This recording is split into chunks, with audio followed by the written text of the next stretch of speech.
All right. Now, as of this May, I understand smokeless tobacco is banned in half of major league stadiums. Mariners' Safeco Field was number 15 out of 30 when an ordinance passed by the King County Board of Health went into effect this spring.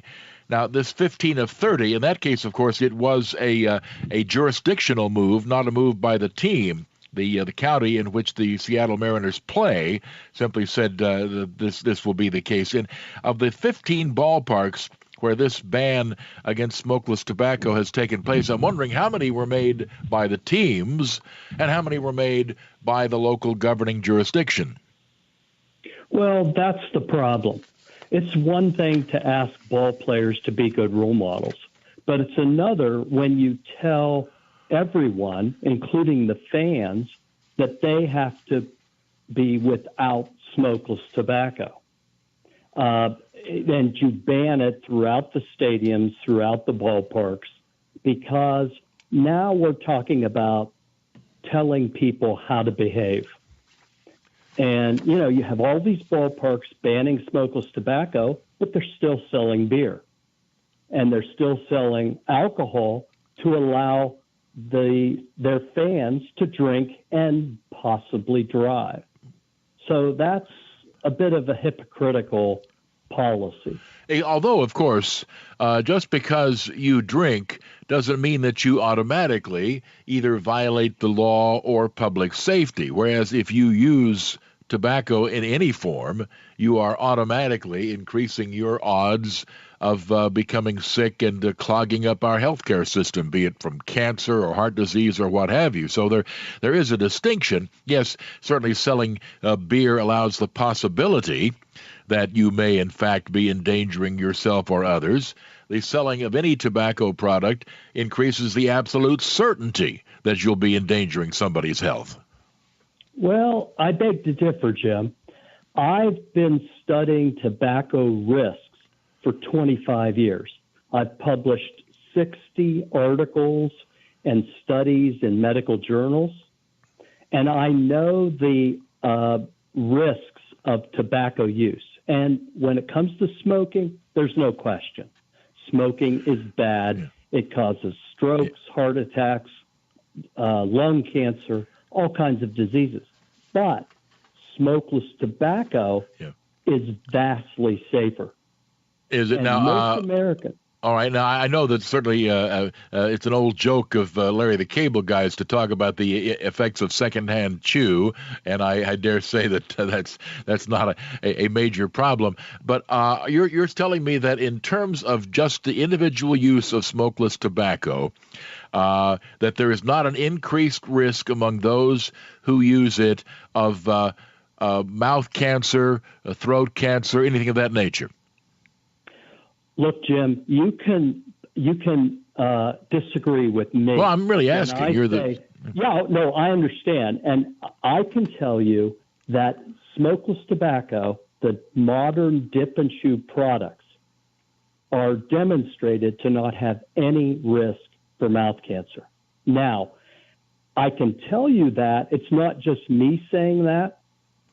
Recently, about 2 years ago, a federal study, all federal and federally funded investigators came to the same conclusion by looking at numerous studies throughout the U.S. Then why would anybody care about this issue? I grant you that it can be a rather unsavory issue, and spittoons, I think, are a justifiably proud part of our past, not our present. But other than the fact that it can be kind of an odious, nasty habit, if it has no health risk whatsoever, then what is fueling this move toward banning it? Well, you know, there are federal officials and state officials and most major medical organizations that have a vision. Their vision is that we will ultimately have a tobacco-free society. So they are out to basically demonize all tobacco use. And they've represented smokeless tobacco, even though it's vastly safer. And note that I did not say perfectly safe. It is vastly safer than smoking. Well, I would assume it was vastly safer. Now, if there's no connection whatsoever with mouth cancer, then what, pray tell, is the risk? I mean, you don't inhale it, so it can't be lung cancer. What statistically, what is the risk from not necessarily in numbers, but what part of the body is hurt? If it's not mouth cancer, then what is hurt? Well, that's very difficult to list because most diseases are not elevated in smokeless tobacco users. What is? That's my question. What is? You said most or not. It really isn't a high-risk product. And I know, but any risk at all. Can it be said that, well, smokeless tobacco, we'll make a statement here and see if it's accurate from your point of view, that smokeless tobacco in general has no major health impact. There is evidence of a slight health risk regarding fill in the blank. That's a tough blank to fill in because when you look at studies of heart attack and stroke, not a lot of evidence that smokeless tobacco raises the risks. The American Heart Association actually did a very comprehensive study of that several years ago and really couldn't find hardly any risks. When you look at all the cancers, very little risk. When you look at, of course, lung diseases, virtually no risk. Yeah. So, what is of all the very little risk areas, I guess, and I won't spend all night on this, but of all the very little risk areas, what is the area with the highest very little risk? I'm just curious of what that would be because you haven't said that there is no risk. So if there's some slight possible risk, I mean, it must show up in the numbers.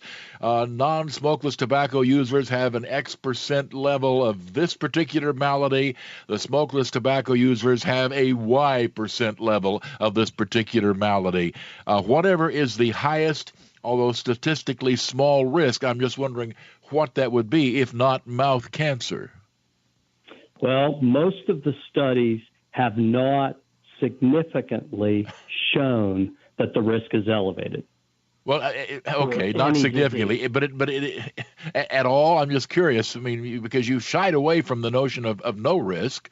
So if there's a very slight evidence of risk, I'm just curious in what category that would be. That's all. Well, the problem here is you can never prove, granted, that any product is perfectly safe. No, you cannot do that. However, you can say what I just said a moment ago, and that is among non-smokeless tobacco users, there is an X% risk of a certain malady.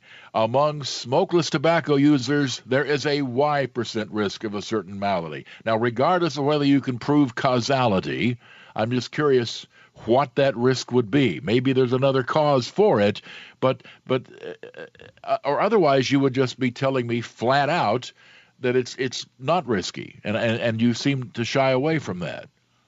I can tell you flat out that smokeless tobacco has not demonstrated any significant elevated risks for any disease. But some insignificant risks, I gather. Oh, well, almost any behavior or any risk factor will give you some elevations. Yeah, but I mean, I dare say, for example, you could do a lot of studies about, let's say, drinking distilled water, and you'd find very little in the way of a negative impact. I mean, whatever. Anyway, there's some risk out there, but I guess it's not considered significant. But it's not mouth cancer. Is it some other form of cancer, or just? I'm just curious the areas in which, or did I misunderstand your position here? Because I gather that you were not prepared to say there is no risk. Oh, absolutely. There's no human behavior or consumable product that has no risk. But you're saying that the demonstrated risk of using smokeless tobacco is no different than let's say, drinking distilled water, to pick the most extreme example. Well, I'm not going to compare smokeless tobacco to distilled water. Sorry. Well, okay. So there's some, but not a large risk of some sort. All right, we'll take a break and be back with some more, including phone calls, in just a moment.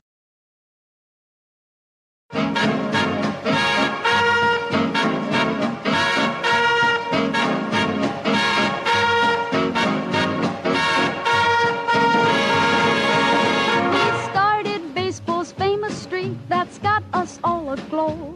He's just a man and not a free Joltin' Joe DiMaggio. Joe DiMaggio, we want you and us. He tied the mark at 44, July the 1st, you know. Since then he's hit a good 12 more, Joltin' Joe DiMaggio. Welcome back to the Jim Bohannon Show at 1-866-50-JIMBO. There has certainly been a long-standing connection between smokeless tobacco and baseball, one that is being interrupted, and with perhaps not substantial reasons to do so, in the opinion of our guest, Dr. Brad Radu, a senior fellow of the Heartland Institute. He is holder of the endowed chair in tobacco harm reduction research at the University of Louisville's James Graham Brown Cancer Center. We have a call from Debbie in Brockport, Pennsylvania. Debbie, and good evening, and good to have you on the program tonight. What's on your mind tonight? Good evening, Jim. Yeah, my nephew, he was a heavy smoker, and he was trying to quit, so he went to smokeless tobacco, and now I'm not really sure how long he was using that, but he ended up getting mouth cancer, and they had to cut away a good section of his jaw. A couple of his teeth were taken out. He had to subsist with a Gomco feeding tube for 6 months while his jaw was healing. He wasn't allowed to eat anything. Right. He also, I don't know positively whether it was connected with the smokeless tobacco. Well, that's of course is the key issue here, and we certainly have great sympathy for the young man. I gather what Dr. Radu is saying is that statistically there is not a great deal of evidence to show similar such cases linked to the use of smokeless tobacco. Is that correct, Doctor? That's correct. In that regard, again, one individual case, granted, does not necessarily prove a given thing. To what extent can we say that smokeless tobacco has been helpful in weaning people off of, let's say, various forms of smoking, cigarettes, cigars, pipes, this sort of thing, which, of course, has a very strongly connected health risk in a variety of categories? Is it useful as a substitute? That is to say, there are some people who aren't going to give up nicotine, but at least they can choose a safer method of ingestion. Does that argument hold water? Well, it does. And most American smokers, as well as the American public in general, believe that smokeless tobacco is just as dangerous as smoking. Of course, that's an incorrect belief, but it's based on all of the propaganda that they hear coming from our medical authorities. Now, if people who can't quit or they're unable or unwilling to quit smoking, they are able to switch to a vastly safer smoke-free product, either smokeless tobacco or e-cigarettes. Yeah, I was going to ask you about vaping and how, in terms of a pure smoking substitute, how smokeless tobacco compares with vaping as a substitute. Yes. Well, vaping's a better substitute, primarily because it provides nicotine, but also provides all of the behavioral aspects of smoking. Drawing the vapor, the throat hit of the vapor, other behaviors that are so important in maintaining that smoking habit. So e-cigarettes have also been shown to be not only very satisfying, but also vastly safer. The Royal College of Physicians in England say that e-cigarettes are unlikely to be any more than 5% as hazardous as smoking. Right.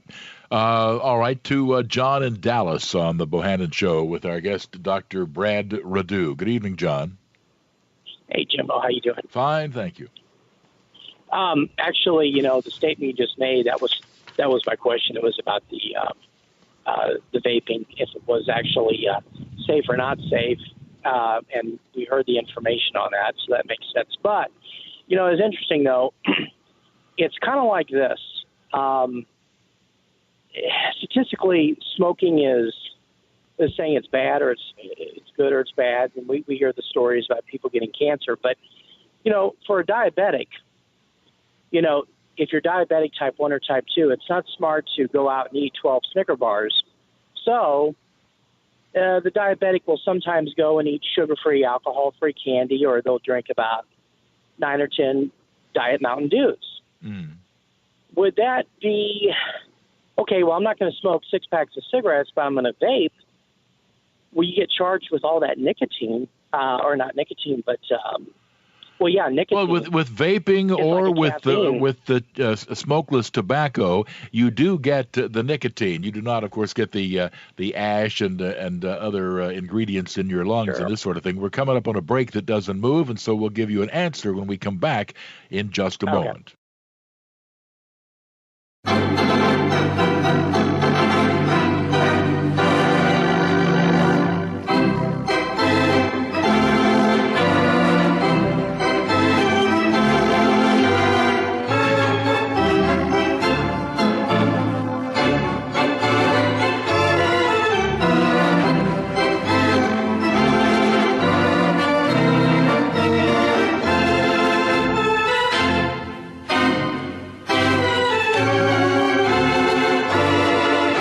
Welcome back to the Jim Bohannon Show.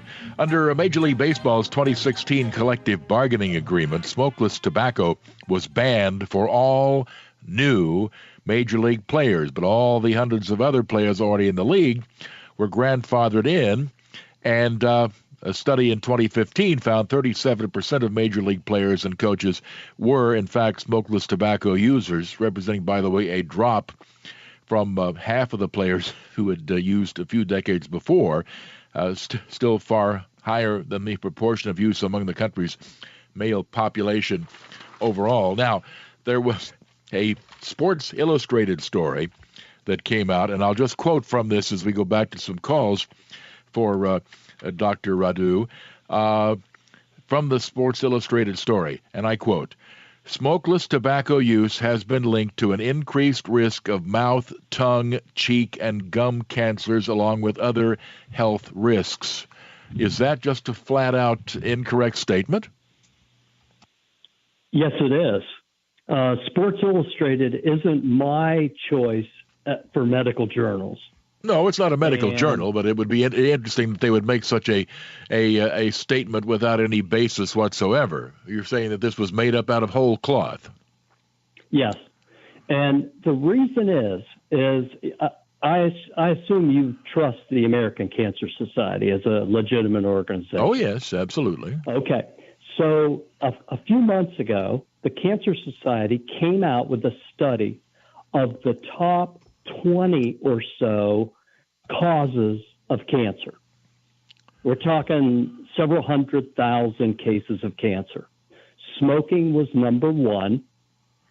Smokeless tobacco wasn't even on the list. And the list went down to things like obscure, rare viruses that cause a couple thousand cases throughout the entire U.S.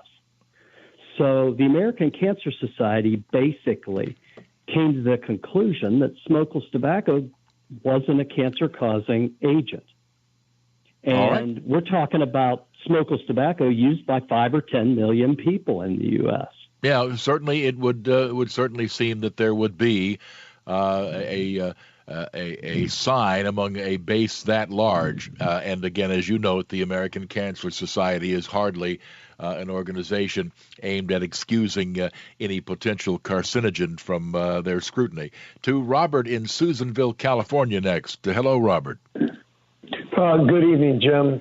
Thank you for having Brad on your show. Brad, I'm reading your book right now. I have it in my hand, For Smokers Only, How Smokeless Tobacco Can Save Your Life. I got this book personally from Rick Newcomb, of who you probably know, and this book has helped me immensely. I'm not a cigar smoker and never have been, but I love to chew loose leaf tobacco, and I'm also a pipe and cigar smoker. And I just appreciate the fact that you have written this book, that we can come and show people from a scientific aspect and not just, without any kind of proof. All right, Doctor, I guess that's your cue to respond. Well, I appreciate it. I wrote the book originally 25 years ago in order to help smokers who were unable or unwilling to quit have an option for another choice in order to get away from the fire.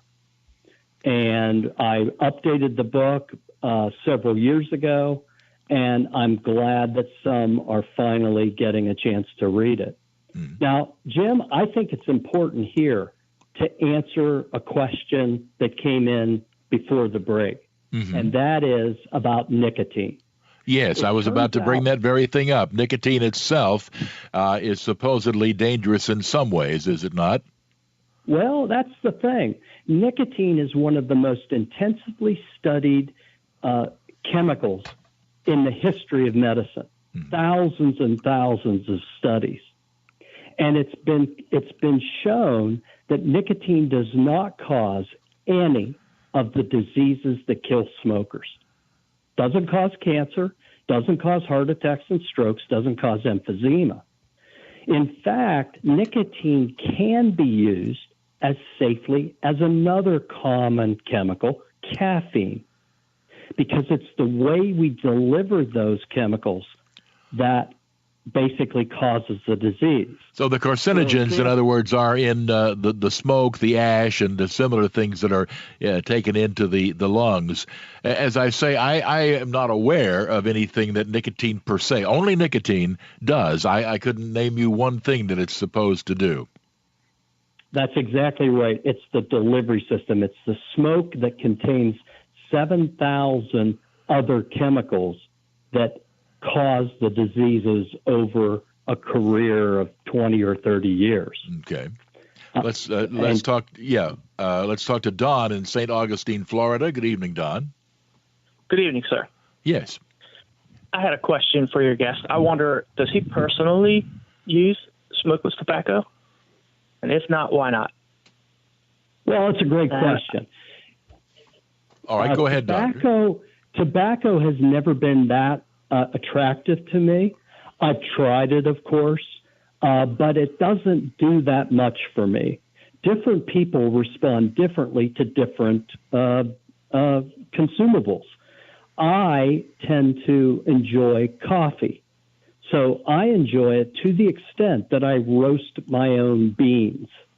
I really enjoy caffeine in coffee. So I've never really enjoyed tobacco. Yeah. Well, I have. I still, in fact, use coffee. I'm using it as we speak. I've used it all my life. I've read the studies. This week it's terrible for you. Next week it's great for you.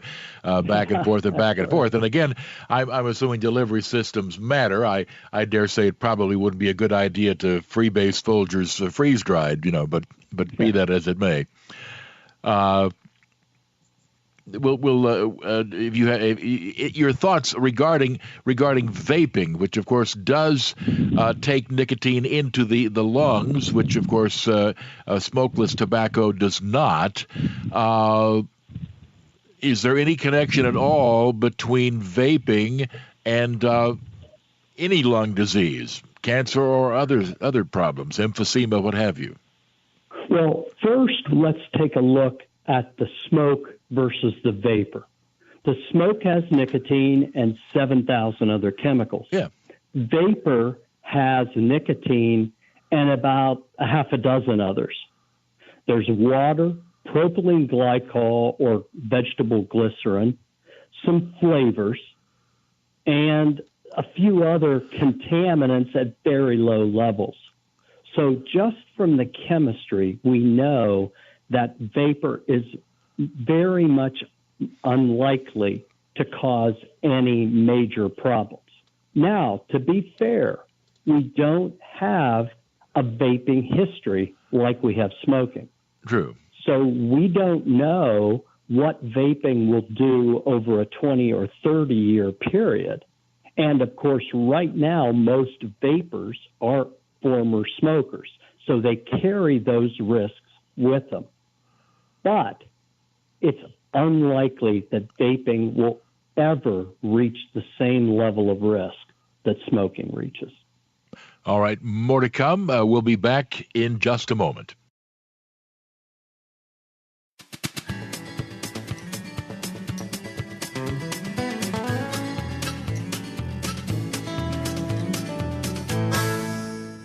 But nicotine slaves are all the same at a petting party or a poker game. Everything's got to stop while they have that cigarette. Smoke, smoke, smoke that cigarette.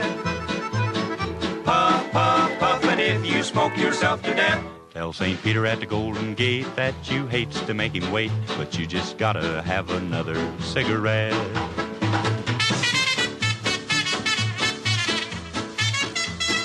Welcome back to the Jim Bohannon Show at 1-866-50-JIMBO. I know thoroughly whereof that song goes.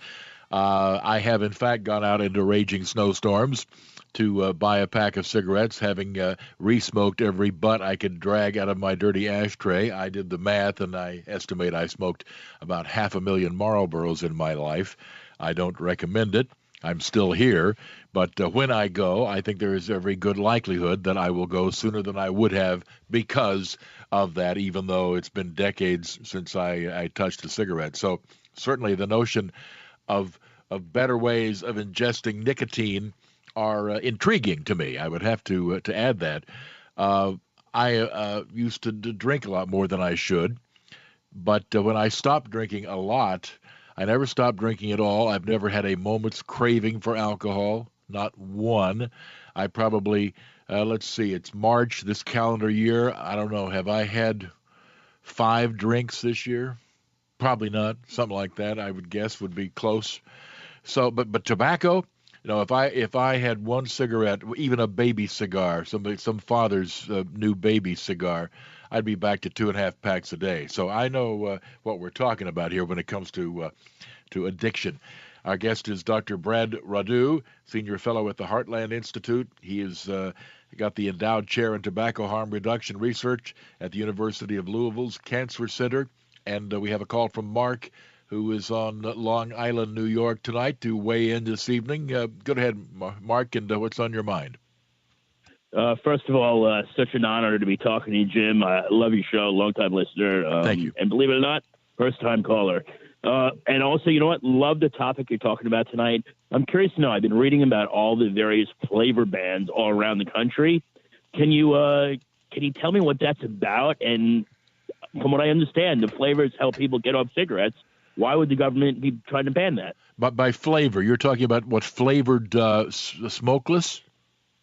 Yeah, in smokeless tobacco, in e-cigarettes, you know, it just seems like the government's trying to ban all the various flavors. And from what I read and from what I understand, they help people quit smoking. So I'm a little confused. Yeah, good points. All right. I kind of wondered about that myself, Doctor. Well, I'm confused too, because I don't understand why the government would ban something that's helping smokers quit. In fact, I wrote a blog about that. It's on my blog, Raw Do Tobacco Truth. And I basically predicted that flavor bans will ultimately be unsuccessful. They'll be failures because people don't realize, many people don't know that they can flavor their own tobacco products fairly easily. Is that right? How would you do that? Yeah. I'm just curious. I mean, Oh. we don't have to go into a how-to, I guess, tonight, but what you just, I mean, if you buy a prepackaged tobacco product, if you don't roll your own, I'm not sure, you can't very well soak it in some kind of liquid and then dry it out. I mean, can you? Oh, I'll give you an example, Jim. Okay. Take a pack of cigarettes, put them into a Ziploc bag, and add a few drops of menthol. The next morning, you'll have menthol cigarettes. Huh. It's that easy. Had no idea. But now we all know what's at work here. At least the government theory is that these flavored products are designed specifically to entice young smokers. That's the theory behind it. I don't know if in fact there's research to back that up, but that's clearly what they're acting on. Absolutely. Right. And nobody wants children to use any tobacco product. Yeah. But flavors are also part of the tobacco use experience. Let's ban all flavors and alcohol. So no beer flavor, no wine flavor, no flavors of any sort in alcohol. We'll all just drink pure ethanol. That's right, exactly. So that the rawest form of vodka. Okay. Well, those bans worked out really well about 100 years ago, didn't they? Yes, we all, or even more recently than that. Absolutely. All right. More to come. We'll be back in just a moment.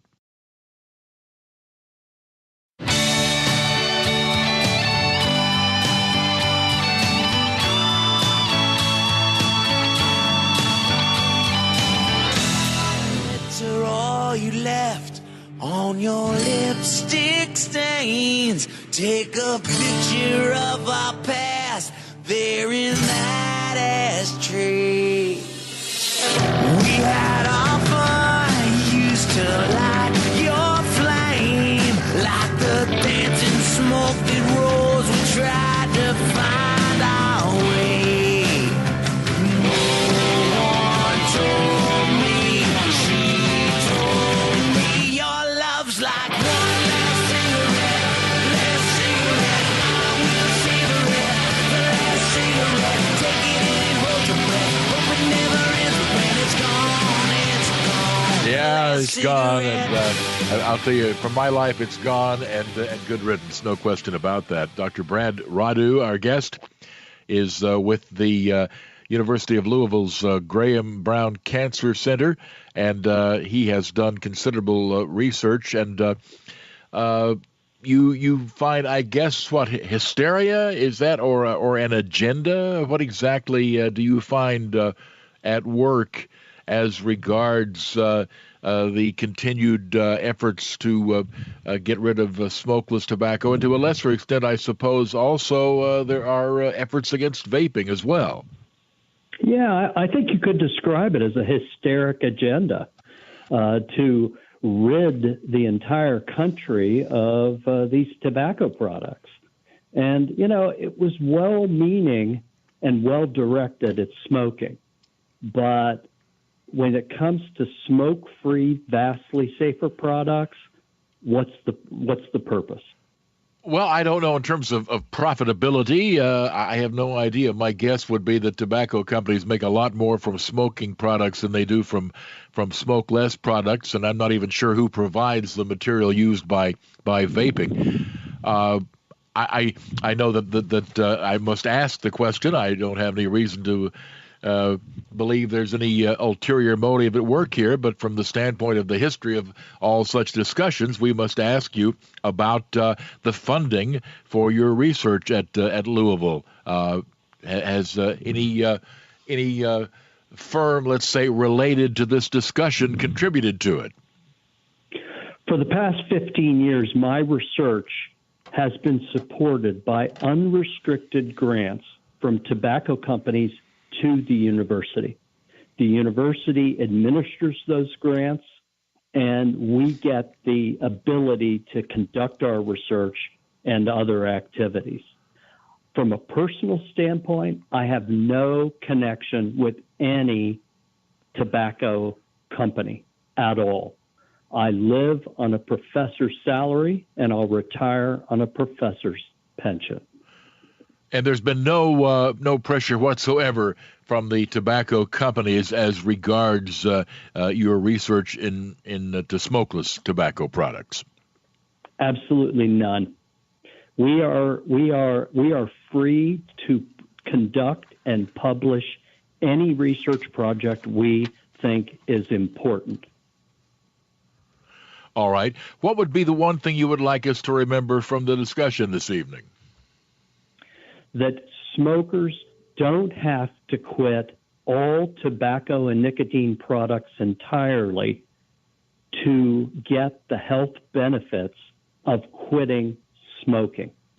What are the other alternatives, if any? And I'm not really aware of a lot of the alternatives besides vaping and what is commonly called chew. I don't really know of any other, and of course smoking in their various forms. I don't know any other way you can take nicotine. I don't suppose there's a market for people just popping nicotine pills, is there? Well, there is, actually. Really? Okay, well, go ahead then. So there's moist snuff and chewing tobacco, as you mentioned. There's Swedish snus, a product from Sweden that's packaged in small tea bags that can be used relatively invisibly in the mouth. There's also a new product in about 11 Western states called Zen. And what that is a small package of nicotine with some flavors that is used as a substitute for both cigarettes and smokeless tobacco if you want to move that direction. So, wow. Yes, there are lots of new products. They're going to be available, and smokers are going to have those options to quit. Who knew? All right, stay on the line. We'll speak off air. Again, Dr. Brad Radu, Senior Fellow of the Heartland Institute. He holds the endowed chair in tobacco harm reduction research at the University of Louisville. This is Westwood One.